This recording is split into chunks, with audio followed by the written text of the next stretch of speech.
예, 반갑습니다. 방금 소개받은 최원호입니다. 오늘 이제 제가 여러분하고 말씀드릴 주제는 여기 나와 있듯이 한국 창세 신화의 인문학적 상상력에 대한 것입니다. 오늘의 주요 키워드는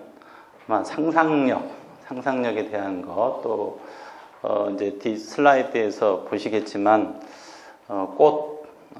이런 부분을 좀 중요시하고자 합니다. 그러면 그 상상력에 대해서 조금은 여러분이 이해를 하셔야 될 것 같아서 처음에 사진 몇 장을 보여드리면서 시작을 하도록 하겠습니다.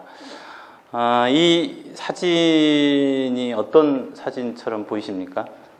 이게 태양, 해입니다. 이것도 제가 직접 찍은 사진인데요. 여러분 해를 직접 쳐다보실 수 있으세요? 혹시? 하늘에 해가 떠 있는데 직접 이렇게 두 눈 뜨고 쳐다보실 수 없죠?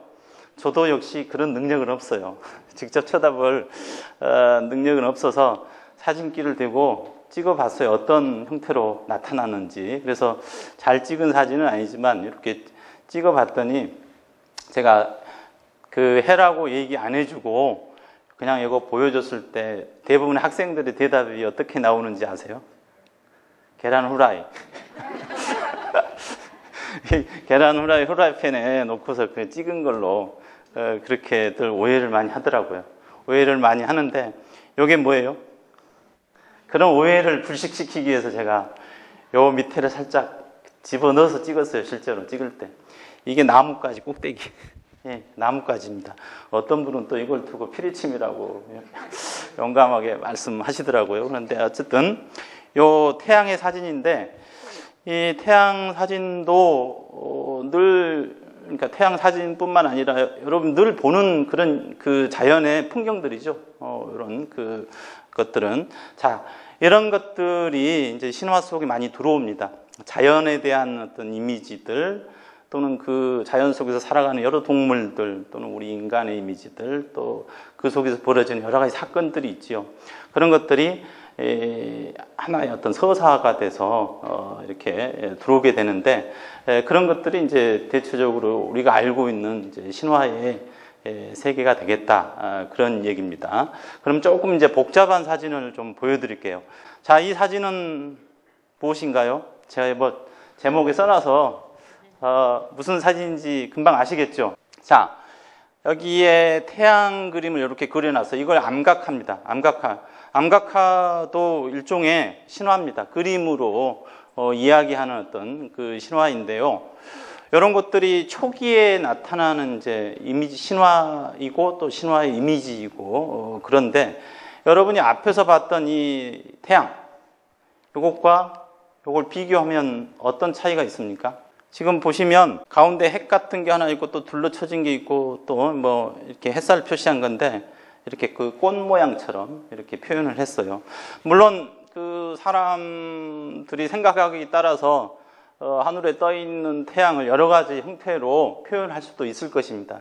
있을 것인데 여기에서 그 강소성에서 발견된 이 암각화에는 태양을 이렇게 묘사를 하고 있습니다.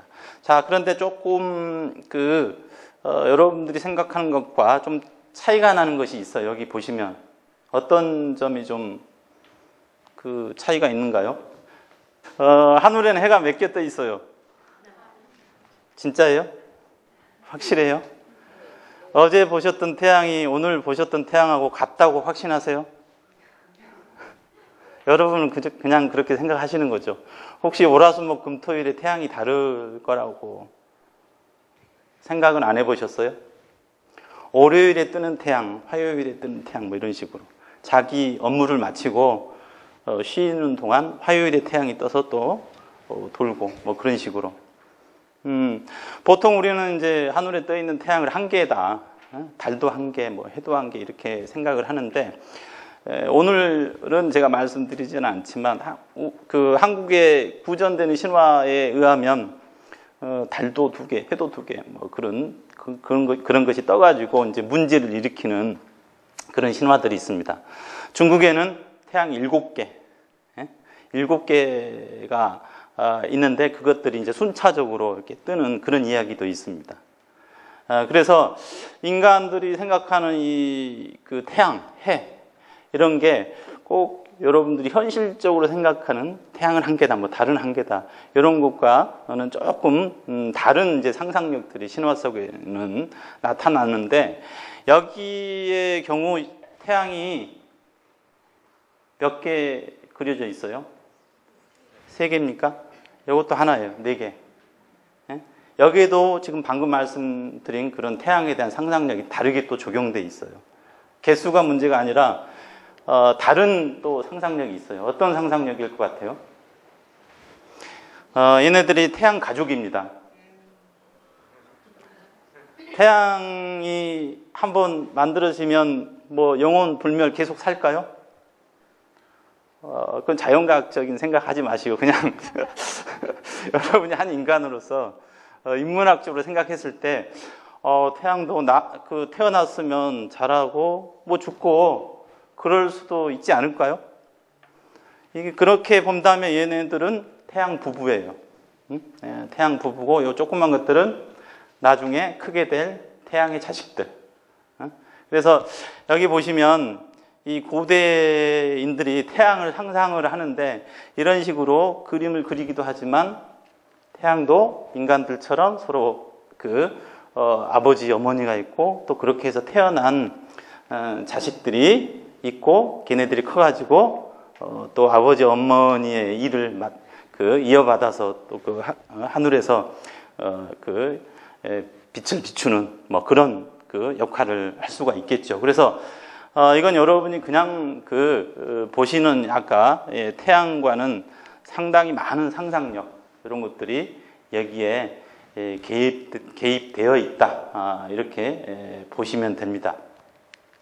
자, 또 하나를 볼까요? 이것은 많이 보셨죠? 고구려 고분벽화에 있는 고구려의 그 해의신, 해의신의 모습인데요. 앞에 거 지금 암각화 형태로 상상력이 전개된 것과 요것과를 비교하시면 또 다르죠? 어떤 점이 가장 다른가요? 벌써 이 지금 모습에는 사람의 모습이 나타나죠. 그러니까 인격화시키는. 실제 사람의 모습과는 상당히 많이 다르긴 해요. 다르긴 하지만 이걸 보시면 상당히 인간에 가까운 어떤 인격체가 나타나고 있고 그 위에 태양을 머리에 이고 있습니다. 그래서 이런 어떤 모습은 앞에서 암각화에서 보셨던 그 신화적 상상력과는 또 다른 어떤 상상력이 여기에는 개입되어 있는데요. 여러 가지 말씀을 드릴 수 있지만 가장 특징적인 거 하나만 잡아서 얘기를 해볼까요? 자, 이 태양 속에 이 그림 보이시나요? 다리가 몇 개인가요? 뚜렷하게 잘 안 보이기는 하지만 다리가 3개. 이게 이제 3조라고 그 3발 달린 까마귀 이미지인데요. 자, 왜 그 태양 속에 까마귀가 살까요? 여러분 까마귀 좋아하세요? 까마귀 울음소리 들으면 즐거우세요? 예? 흉조예요? 그런가요? 까치하고 까마귀 비교했을 때 까치가 더 좋으세요? 까마귀가 더 좋으세요? 까치 소리가 더 좋아요? 까치가 들으면 되게 즐거워하겠네요. 까마귀는 상대적으로 좀 굉장히 싫어하고 그럴 것 같은데요. 자, 까마귀가 이 태양 속에 사는 것은 다른 뜻이 있습니다. 다른 뜻이 있는데 이 새가 특히 새 중에서도요, 이 까마귀가 인간의 영혼을 사람이 죽잖아요. 그러면 사람이 죽으면 이 인간의 영혼을 일이 가지고 가요. 해 속으로 가지고 가는 그런 역할을 합니다. 그러니까 보통 그 해의 어떤 그 세계로 바로 가져가는 건 아니고 보통 해를 어떻게 이해하시면 되냐면 태양 천신입니다. 천신가 하늘신인데 하늘에서 가장 대표적인 천체가 태양이기 때문에 태양신, 곧 천신의 이미지입니다. 천신. 그래서 이 새가 그 태양 속에 있는 것은 하늘에서 가장 그 위대한 천체인 태양이 그 하늘신을 대표하기 때문에 여기에 이제 들어있는 것이고, 그 새는 인간이 죽으면 하늘로 인간의 영혼을 데려가는 역할, 이걸 하기 때문에 또 이게 여기에 나타나는 그런 이제 것이라고 이해하시면 되는데요. 여러분이 아마 이제 까마귀를 싫어하는 것은 또 이거 외에 다른 이유도 있을 것입니다. 그 한국의 신화 중에 차사본풀이라고 하는 신화가 있어요. 저승차사의 유래에 대한 얘기인데, 이 강임차사인데, 이 강임차사가 이제 염라대왕의 명령을 받아서 인간 세상의 수명에 대해서 이제 적은 그 종이, 그걸 적폐지라고 하는데, 그 종이를 전달해 주라고 이제 강임한테 얘기했는데, 강임이 가다가 까마귀, 네가 좀 전달해 주었으면 좋겠다 해서 까마귀가 이제 그 역할을 대신하게 돼요. 대신하게 되는데, 까마귀가 그 종이를 물고 이렇게 오다가 보니까 그 어떤 논에서 말을 잡고 있어요. 말을 잡고 있어서 그 말피를 좀 얻어먹으려고 깍깍거리다가 이 종이를 떨어뜨리죠. 밑에다 떨어뜨리게 되고, 그 종이를 뱀이 물게 돼요. 구렁이가 물고 삼켜버려요. 그래서 그 이후로 이제 뱀은 죽지 않고 계속 이제 껍질을 이제 그 탈각하는 거 있죠. 그러면서 계속 그 죽지 않고 살게 됐다. 뭐 그런 이제 얘기가 나오고요. 그 다음에 이 까마귀가 어떻게 이제 그 종이를 잃어버렸으니까 가서 인간 세상에 그 종이 적폐지를 읽으면서 뭐라고 선포를 해야 되는데, 그 내용을 알 수가 없죠. 그러니까 이제 이 까마귀가 가서 한다는 얘기가, 어른 갈 때 아이 가고 아이 갈 때 어른 가고 뭐 이런 식으로 순서 없이 가십시오, 이렇게 이제 막 얘기를 합니다. 이 얘기는 뭐예요? 여러분, 태어난 순서대로 죽었으면 좋겠죠. 그렇지 않아요? 태어날 때 순서가 있잖아요. 태어날 때 순서가 있는데, 죽는 것도 그 순서대로 죽었으면 참 좋을 거예요. 근데 이 까마귀가 그때 그렇게 말을 해가지고 그 어른이 죽어야 할 차례가 됐는데 애가 죽어야 할 차례에 뭐 어른이 죽고 순서 없이 죽게 되었다. 뭐 그런 그 신화의 내용이 차사본풀에 있습니다. 그래서 이 까마귀는 인간의 죽음과 상당히 상관성이 있고, 또 여기서 말씀드렸듯이 사람이 죽으면 그 영혼을 물고 그 하늘로 가거든요. 그런 역할을 하기 때문에 제가 어렸을 때도 그런 이제 어르신들한테 많은 말 들었는데, 동네에서 초상이 날 것 같잖아요. 그럼 꼭 까마귀가 하루 이틀 전에 와가지고 깍깍 울어댄다. 그러면 어르신들이 뭐라 그랬냐면 초상 나겠다고 그래요. 그러니까 이 까마귀가 누가 죽을 줄 알고 미리 와서 이제 그 영혼을 데려가려고 온 것이죠. 그래서 그런 이제 역할을 합니다, 까마귀가. 그래서 그런 신화적인 내용들까지를 한꺼번에 여기서 이 단순한 그림이긴 하지만 읽으실 수가 있어요. 이런 것들. 그래서 앞에서 그 보신 그 암각화의 내용과는 상당히 다른 또 신화적인 내용들이 여기에 들어가 있다 하는 것을 여러분들이 아실 수 있고요.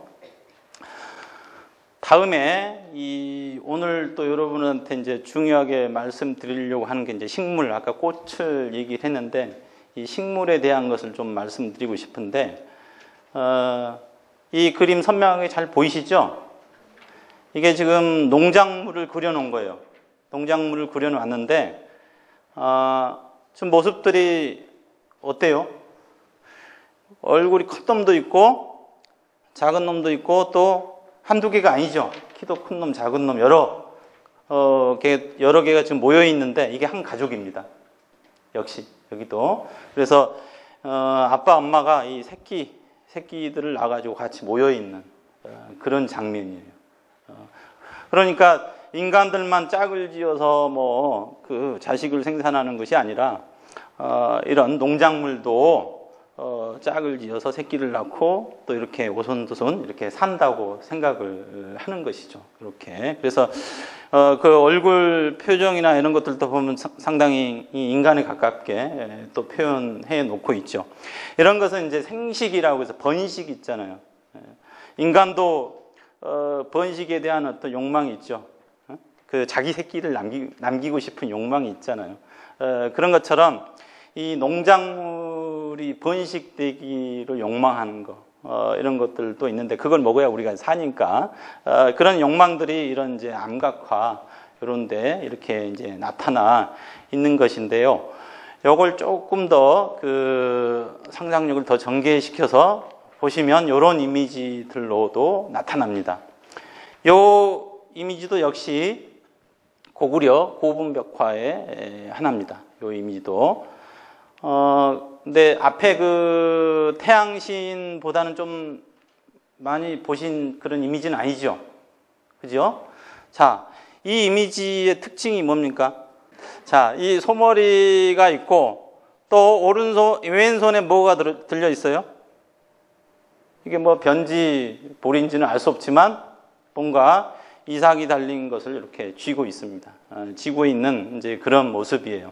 이 소가 이 농경 사회에서 굉장히 중요한 이제 역할을 했는데 아마 그런 것이 작용이 됐는지 이 고구려 고분벽화에게도 그 이 농경신, 농사의 신으로 소가 이렇게 나오고 또 그 농사의 신이라는 걸 확실하게 보여주기 위해서 이 맨손에 농작물을 무슨 이삭을 들고 가는 이런 모습들로 형상화되어 있는 것, 이런 것을 볼 수 있습니다. 자, 그러면 그 조금 더 이 농경과 관련된 어떤 그 생식 또는 생식 증진에 대한 어떤 인간의 희망, 이런 것들을 조금 더 전개시킨 걸 한번 더 보겠습니다. 이 사진은 보통 무당들이 이렇게 허리띠에 차고서 그 굿할 때 허리띠에 찬 뭐 그런 것을 일종으로 해석을 많이 하고 있습니다. 해석을 하고 있는데 여기 그림, 요 그림을 확대한 게 요 그림입니다. 요건데 밑에 설명을 보시면 알겠지만 지금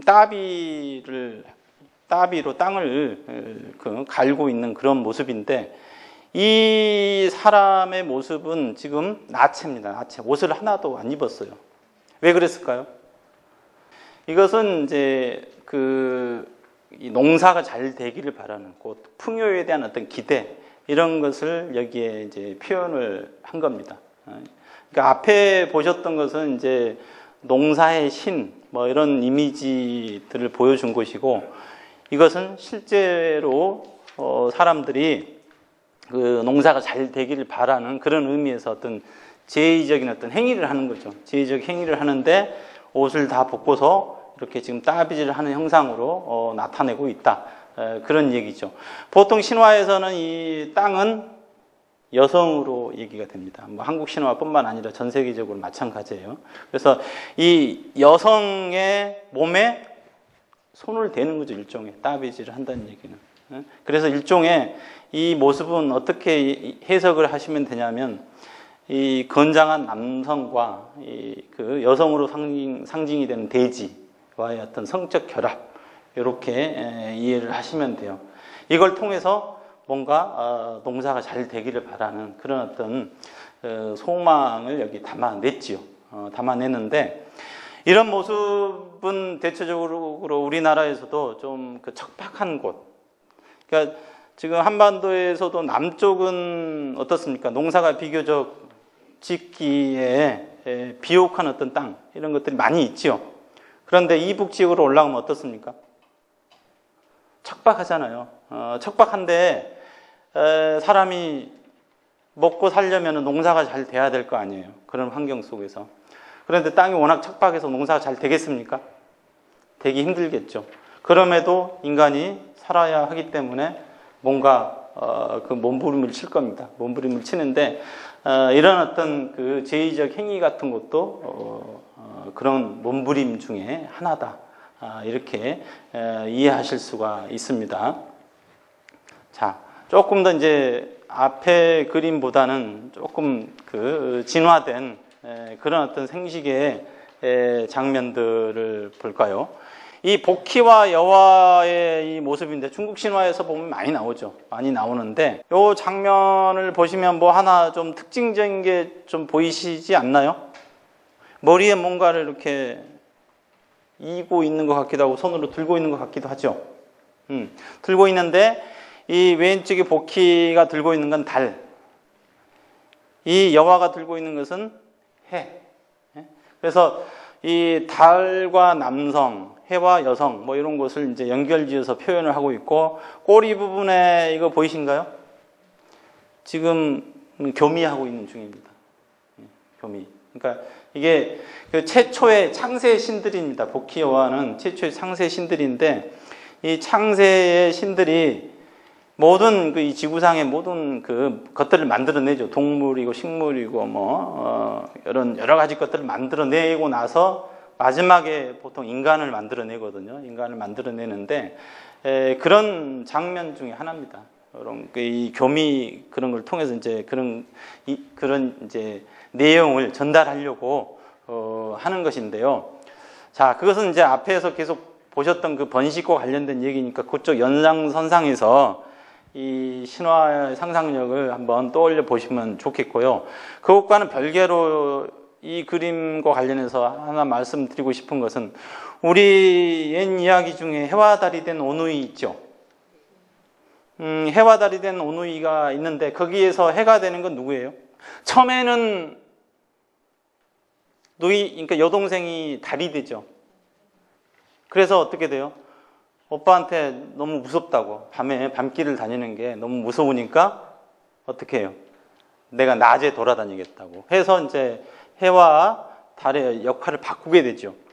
바꾸게 되는데 낮에 돌아다니려고 하니까 어떻게 해요? 사람들이 쳐다보잖아요. 쳐다보니까 부끄러워. 이게 저녁에는 무섭고 낮에는 쳐다보니까 부끄럽다 이거예요. 그래서 자기를 못 쳐다보게 하려고 햇볕을 강하게 쬐다 뭐 그런 얘기입니다.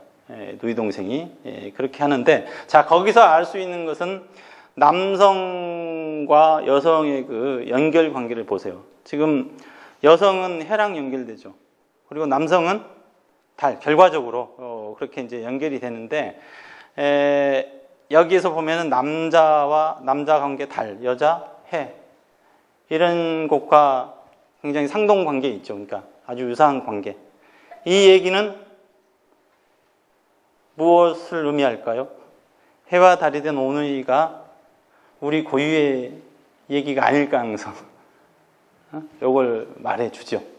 그러니까 이 해와 달이 된 오누이 얘기는 이제 북방 쪽에서 쭉 이렇게 들어와가지고 이제 또 우리 이 나라에서는 또 다른 어떤 이야기로 약간은 변형이 돼서 지금 전승되고 있는 그런 형국인 것입니다. 실제로 북방 몽골이나 이쪽 이제 우리나라 이북 지역 그도 위쪽이죠. 그래서 전승되는 이야기들에 보면 해와 달이 된 오누이 이야기는 하나의 그 신화. 그러니까 우리는 그냥 하나의 재미있는 어떤 이야기 정도, 민담 수준으로 보통은 이제 전승되고 있는데 다른 몽골 지역이나 이런 데서는 한편의 신성한 얘기로서 전승되는 경우를 많이 볼 수 있습니다. 이런 이야기들이. 그래서 이미지가 여기서 보이기 때문에 그 이미지와 관련해서 또 한편의 신화를 상상해 보실 수도 있을 것 같고요. 자, 이 그림도 앞에서 보셨던 복희 여화의 다른 표현의 그림입니다.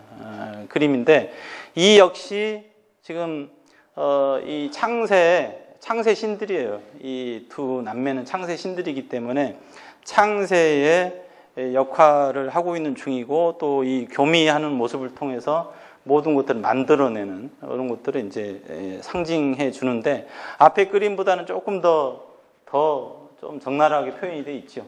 적나라하게 표현이 돼 있는데 여기에서 조금 다른 앞에 것과는 다른 것이 좀 나타납니다. 어떤 건가요?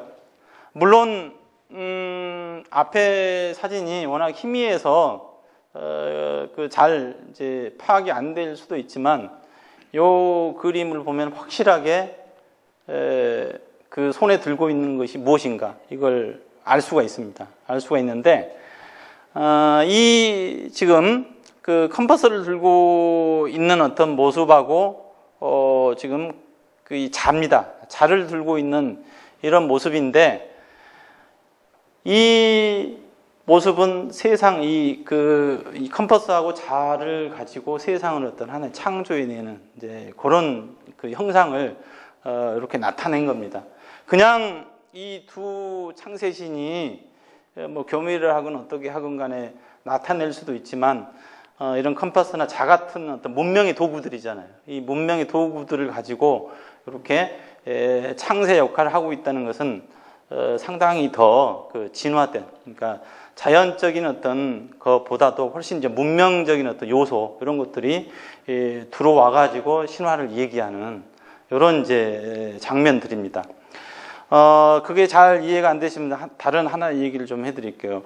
조선을 건국한 이태조 이성계가 자기는 왕이 될 생각이 없었다고 보통 역사 기록이 많이 나오죠.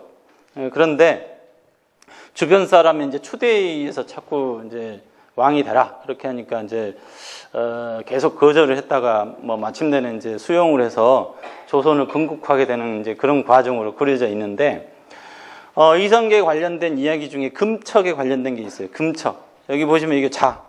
이거 이제 금자 같은 건데, 자꾸 이제 이성계가 자기가 이제 왕으로 추대하려고 하는 움직임이 있으니까 거절을 하죠. 거절을 하는데 어느 날 꿈에 어떤 신이 나타나서 이 자를 주면서 그 왕이 되라. 이렇게 얘기를 했다는 거죠.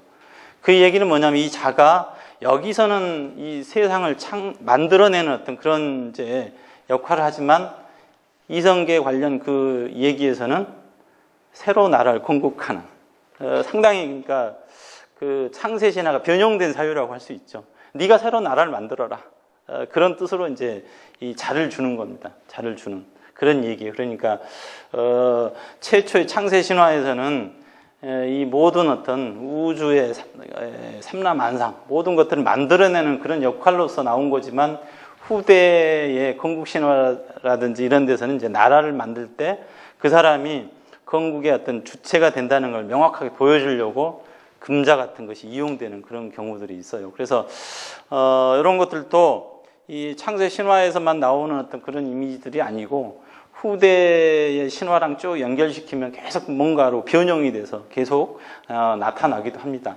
이 똑같은 금척에 대한 얘기지만 이런 창세 신화에서 또 이성계의 건국 이야기 또 일반 그 민간인 수준에서의 이야기 이런 데서 다 이 자가 나옵니다. 금척 이 자가 나오지만 이야기가 어떤가에 따라서 이제 이렇게 조금씩 달리 나타나는 그런 모습들이 있어요. 그러니까 신화 자체 내에서만 한정을 하더라도 보면 똑같은 그 신화의 어떤 요소들, 그걸 이제 전문적으로 신화소라고 합니다. 이런 신화소들이 계속 똑같은 어떤 의미를 갖고 나타나는 것이 아니라 약간씩 그 변형을 거듭하면서 이렇게 계속 그 나타나죠. 그래서 여러분이 신화를 보실 때 실은 이거 똑같은 그 신화적인 모티프나 요소인데 하더라도 그게 어느 작품 속에서 얘기되느냐에 따라서 약간씩 조금 달리 해석이 될 수 있다. 그걸 좀 이해하시면 좋겠어요. 그것이 이제 신화적인 어떤 상상력이라는 거 하는 것이 고정되어 있는 것이 아니고 계속 그 무한대로 이제 그 상상력이 증폭이 되면서 이야기 속에 이제 살아남게 되는 것이죠. 그래서 그런 모습들을 여기서 읽으실 수가 있습니다. 자, 그러면 오늘의 이제 그 메인 주제인 인간에 대해서 얘기할 차례가 되었는데요. 그 인간에 대해서 그 말씀드리기 전에 이 반고의 모습을 잠깐 설명을 드릴게요. 이게 반고인데 중국의 창세신이죠. 복희 여화도 창세의 신으로 등장하지만 이 반고도 창세의 신으로 나옵니다. 나오는데 이 창세신 반고하고 요 복희 여화하고 뭐가 좀 다릅니까? 어떤 게 가장 특징적으로 달라요? 앞에서는 짝을 지어서 창세 행위를 하고 이 사람은 혼자서 그러니까 창세 행위를 하더라도 짝을 지어서 하는 경우가 있고요. 이처럼 혼자서 단독으로 하는 경우도 있고 그런데 지금 방고 같은 경우는 혼자서 하는 경우입니다. 혼자서 창세 행위를 하는 그런 부분인데 처음에 뭐 여러 가지 걸 만들고 이제 사람을 만들어내죠. 그 다음에 이 반고가 죽어서 죽는데요. 그 죽은 몸에서 뭐 여러 가지 것들이 자연의 요소도 되고 또 사람들도 되고 뭐 그런 얘기가 나오는데 자, 요때 사람하고 요때 사람 뭐가 다를까요? 요때 사람은 약간 최초의 그러니까 일종의 조상신격 인간들 중에서도 최초의 그 출현한 인간이 있잖아요. 최초에 출현한 인간은 상당히 의미가 있어요. 그걸 통해서 이제 계속 그 번식을 통해서 밑에 나타나는 이제 후대에 나타나는 사람은 그냥 사람이에요. 여러분처럼 아무 의미가 없는. 그렇게 해서 이제 최초의 인간에 의해서 이제 계속 그 인류가 번식을 하게 되는데 여기서는 희한하게 그런 최초의 인간이죠. 최초의 인간이 출현하는 얘기가 나오고 그 다음에 그럼 많은 사람들이 그걸 통해서 또 나타나야 되잖아요. 근데 그 얘기는 없고 이 방고가 죽으면서 이 몸에 벌레들이 인간으로 변했다. 뭐 이런 얘기가 여기 살짝 나옵니다. 그래서 이런 경우는 이제 시체 화생 신화라고 보통 전문적으로 얘기합니다. 그러니까 이 최초의 창세의 신이 살아서 어떤 창세 행위를 하는 경우도 있지만요. 이 사람이 죽어요. 죽어가지고 이 몸이 해체가 되는 거죠. 해체가 돼서 각각의 부분들이 이제 뭐가 되는지를 얘기하는 신화입니다. 이게 시체 화생 신화라고 보통 얘기를 합니다. 자, 여기서 조금 주목을 해봐야 될 것이 이 마지막 부분입니다. 자, 벌레가 사람으로 변하는 거. 벌레 좋아하세요? 벌레 안 좋아하세요? 근데 이 신화 속에서는 벌레가 굉장히 신성해요. 여기서도 나왔지만 벌레에서 인간이 됐거든요. 벌레에서 인간이 됐는데 자, 그럼 우리 신화에서는 어떻게 되는지 볼까요? 우리 신화에서도 역시 벌레가 인간이 되는 얘기가 나옵니다. 두 가지 종류가 있어요. 한국 신화에서 최초 인간의 출현에 대해서 두 가지 종류가 있는데 하나는 성경에도 나오는 얘기지만 흙으로 빚어가지고 최초 인간을 만들어내는 것도 있고요. 여기에서처럼 벌레가 인간으로 되는 그런 얘기가 있어요. 그러니까 조금 요약을 하면 흙으로 만드는 것은 약간 창조적인 어떤 그런 것이고 이것은 진화론적인 이제 그런 겁니다. 그러니까 최초의 인간의 출현에 대해서도 그냥 그 얘기하는 것 같지만 조금 더 전문적으로 파고들면 하나는 진화론적 사고가 있어요. 처음부터 인간이 아니라 얘가 뭔가가 있었는데 이게 조금씩 이제 변해가지고 사람이 됐다라고 하는 경우 아니면 처음부터 그냥 신이 자기의 형상을 본떠서 그냥 만들어내버려요. 흙으로 만들어내는 그런 것도 있는데 어쨌건 한국의 이 창세가라고 하는 신화에서는 최초 인간이 벌레에서 이렇게 인간이 되는 그런 얘기로 나옵니다. 자, 이 사진 3개가 있는데요. 이 곤충이 뭐죠? 장수풍뎅인데 얘가 이렇게 되기 전에 이 모습이에요. 얘가 또 이렇게 되기 전에 모습이 요거예요. 이 첫 번째 이 모습이 얘로 바뀔이라고 상상이 되나요? 저희 큰애가 초등학교 다닐 때 이거 보통 초등학교에서 숙제로 많이 내주더라고. 장수풍뎅이를 기르고 그걸 관찰일지를 쓰는 뭐 그런 숙제를 내줬길래 저도 같이 관찰을 했어요. 장수풍뎅이가 여기에서 이렇게 변해가는 과정을 같이 관찰을 했는데 나중에 한번 길러보세요. 장수풍뎅이 길러보시면 제가 무슨 얘기를 하는지 금방 아실 거예요. 이렇게 처음에 이렇게 있다가 이렇게 되고 또 이 장수풍뎅이로 이렇게 이제 바뀌는데 이 모습에서 이 모습으로 바뀔 때 그때 찰나적인 순간인데요. 그때 저는 무슨 제가 자고 있던 방이 갑자기 무슨 무너지는 줄 알았어요. 갑자기 애벌레 있는 그 상자가요, 완전히 곧 부서질 것처럼 막 요동을 치는 거예요. 요동을 치더니 한참 그래요. 한참 한 5분 동안을 요동을 막 쳐요. 대단히 시끄러워요. 그러다가 조용해져요. 그래서 이거 무슨 소린가 하고서 이렇게 이제 봤더니 얘는 없고 이게 갑자기 있더라고, 상자 속에. 얘는 어디 가버리고. 그래서 참 놀랍다. 이런 벌레가 갑자기 이렇게 성충의 벌레로 바뀌다니. 그래서 제가 이 창세가 이 내용이 벌레가 사람들 된 얘기가 믿기지 않는 얘기일 수도 있겠지만 요 장면을 보고 뭐 그럴 수도 있겠다. 계속 그 진화를 거듭하면 그럴 수도 있겠구나. 이제 그런 생각을 했어요. 그래서 그걸 조금 더 여러분이 이제 잘 이해할 수 있도록 제가 요 사진을 제가 보여드린 겁니다. 보여드린 건데, 어쨌든 우리 신화에 보면 금벌레 5마리, 은벌레 5마리를 최초의 창세신 미륵신이 이제 금쟁반, 은쟁반에 이렇게 벌레를 받아가지고 얘들을 키워요. 키워가지고 금벌레는 남자가 되고 남자 5명, 그 다음에 은벌레는 여자 5명이 됩니다. 그래서 얘들이 짝을 지어서 얘들을 낳는데 지금 여러분이 이 신화에 의하면 저나 여러분들이 그런 사람들이겠죠. 이 금벌레, 은벌레의 자식들. 그럼 뭐 아니라고 부정하셔도 어쩔 수 없어요. 이 신화에서 어쨌든 그렇게 얘기를 하고 있는데, 자, 여기서 하나 더 이제 어차피 신화 속에 이제 얘기들을 심층적으로 이야기하자는 자리이기 때문에 하나만 좀 더 말씀을 드리면, 아까 해와 달이 된 오누이 제가 얘기했죠. 해와 달이 된 오누이 얘기했는데, 여기서는 금쟁반은 해를 상징합니다. 은쟁반은 달을 상징해요. 그런데 해와 달이 남성, 여성으로 짝이 지어지죠. 그죠? 그러면 아까 해와 달이 된 오누이에서 이 짝하고 상동관계 있질 않죠.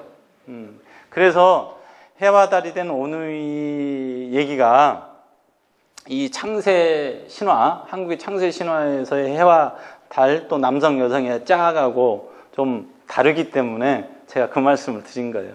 이건 뭔가 우리 전통적인 그 해와 달에 대한 어떤 그 신화적 사고와는 좀 거리가 멀다. 이제 그렇게 얘기를 하는 거죠. 자, 최초의 인간이 이제 출현해서 애도 낳고 이제 인구도 계속 증가되고 살겠죠. 자, 그 다음에 무슨 일이 벌어집니까?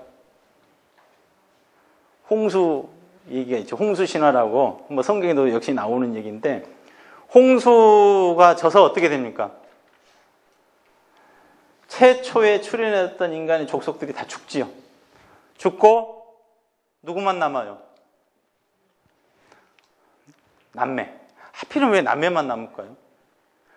이 옆집 아가씨하고 옆집 그 청년하고 남았으면 좋을 텐데 서로 그 아무런 관계가 없는, 하필이면 남매가 남은, 남매가 남아서 어쩌라고.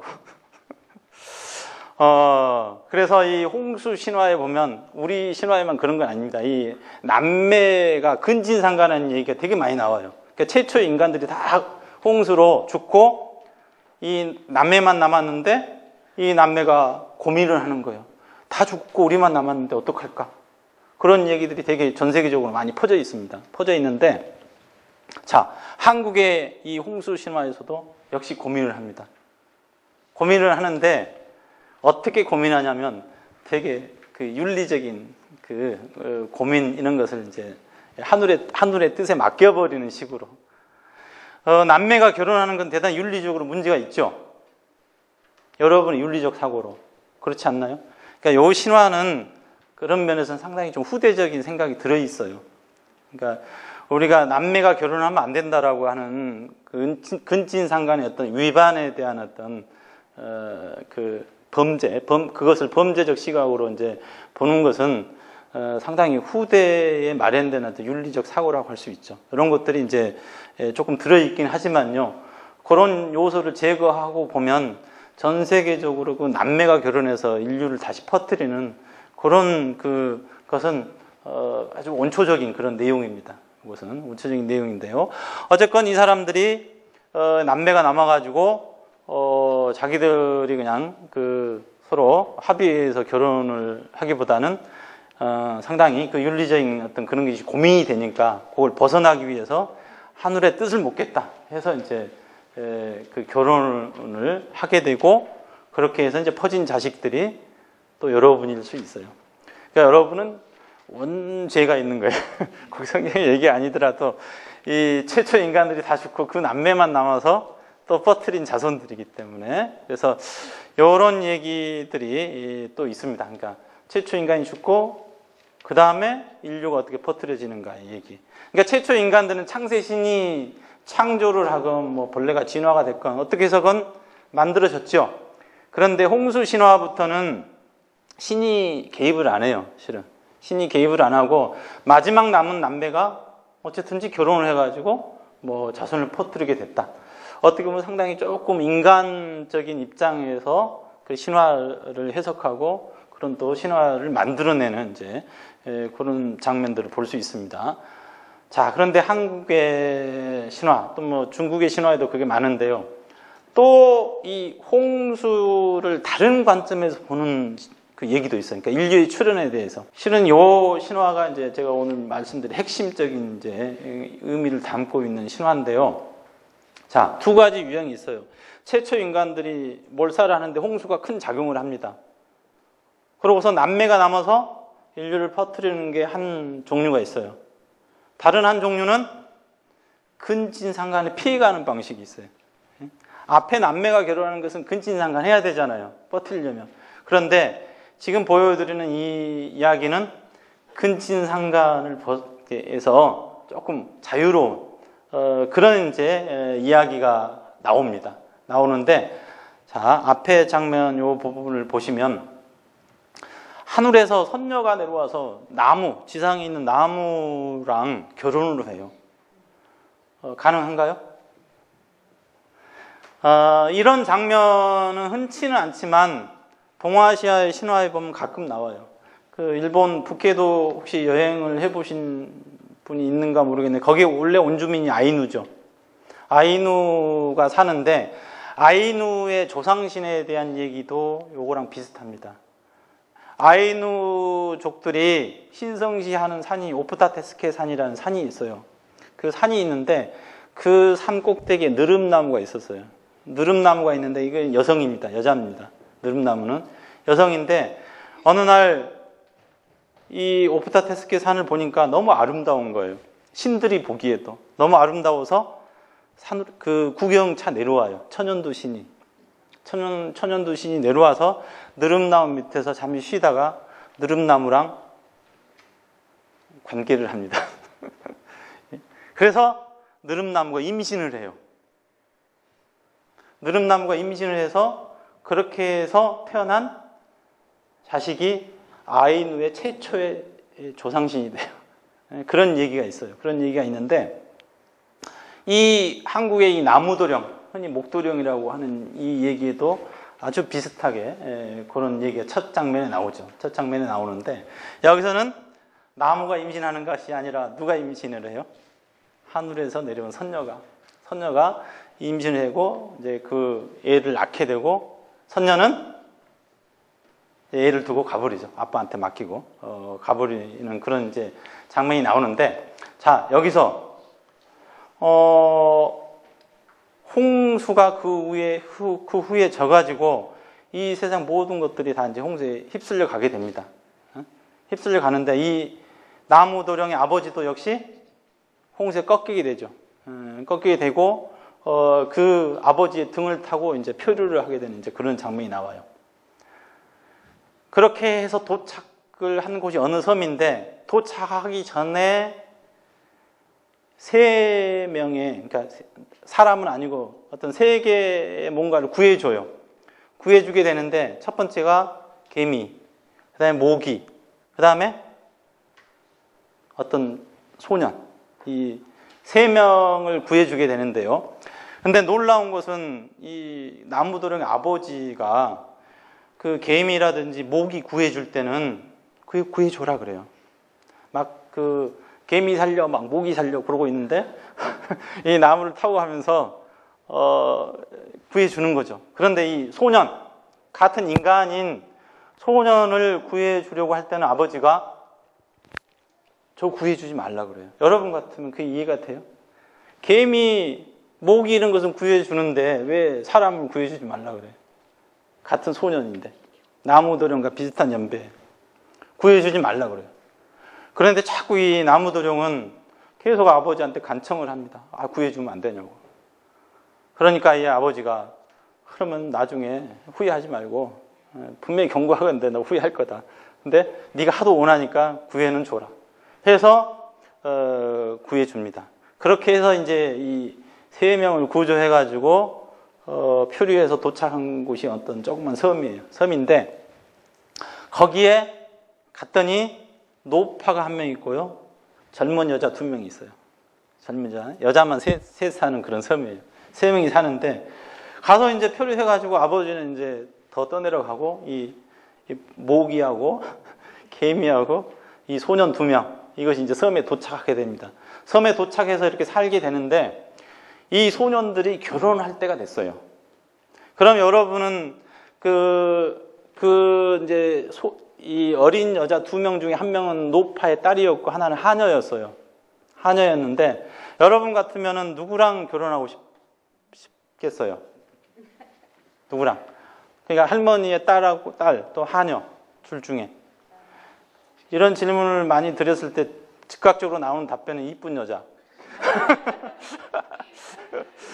주인집 딸이고 뭐고 상관없다. 예쁜 여자랑 결혼하면 좋겠다. 이렇게 이제 이런 답변이 많이 나오더라고. 답변이 많이 나오는데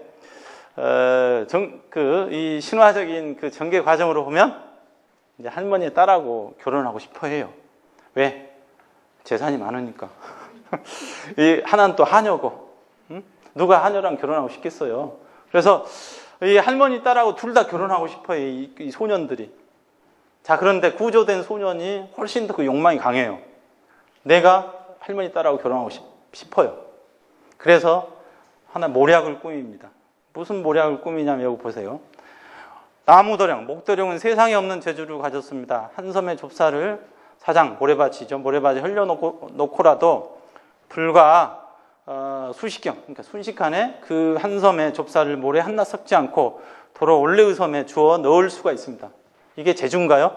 모래랑 좁쌀 구별하는 건 아주 쉽죠. 왜냐하면 좁쌀을 이미 알고 있기 때문에. 그렇지만 이 두 소녀는 좁쌀을 본 적이 없어요. 좁쌀이라고 하는 걸 전혀 본 적이 없기 때문에 좁쌀하고 모래를 섞어놨을 때 이 분간해서 순식간에 이걸 구별해서 담기가 쉽진 않아요. 이런 재주. 이걸 조금 확대해서 얘기하면 뭐냐면 여러분 중에 뭐 농사를 지어보신 분이 있는지 없는지 모르겠지만 농사를 지을 때 가장 중요한 것 중에 몇 가지 중에 하나가 혹시 익었을 때 제대로 수확하는 거.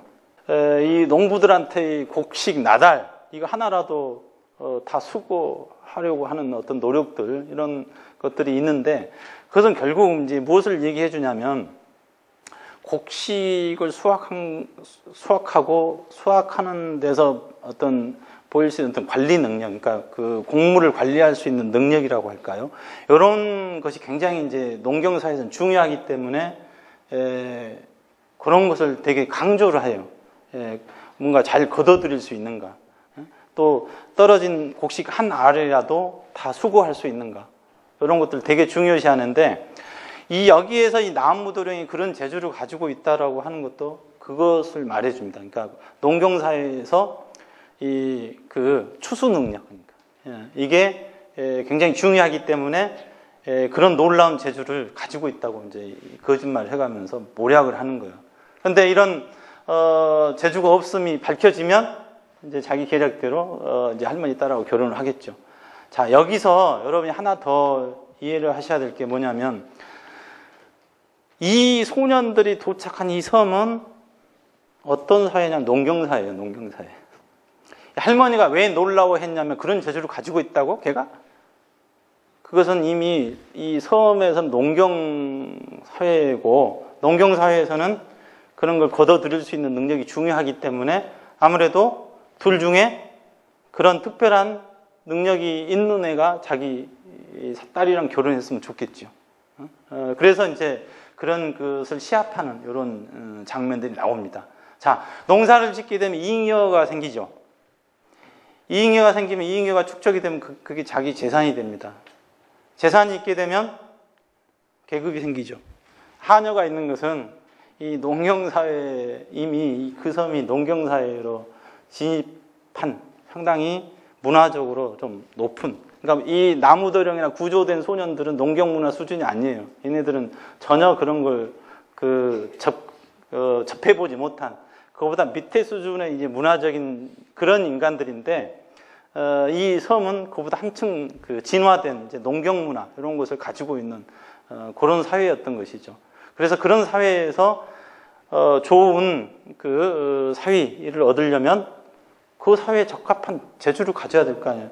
그래서 그런 맥락에서 이것들을 보시면 돼요. 농경 재배를 하면서 또 그곳에 종사하는 우리 농민들이 터득한 이 식물적 상상력입니다. 이게 신화에서도 얘기하고 있고, 또 이분들은 직접 그 농경의 체험 이런 걸 통해서 또 깨닫고 있는 그런 부분이죠. 이런 것이 연결이 돼 있어요. 신화적 얘기가 추상적인 얘기가 아니라 신화적 상상력은 항상 여러분의 마음속에 있어요. 그리고 실제로 실현되기도 하고. 그래서 여러분도 여러분의 마음속에 있는 동물성만 너무 주장하지 마시고, 여러분의 마음속에 있는 이 식물성, 이 식물적 상상력을 마음껏 발휘해서 보다 좋은 세상, 우리 사회가 보다 좋은 세상이 될 수 있도록 조금씩만 노력한다면 좋지 않을까요? 감히 그렇게 말씀드리면서 오늘 강연을 끝내겠습니다. 예.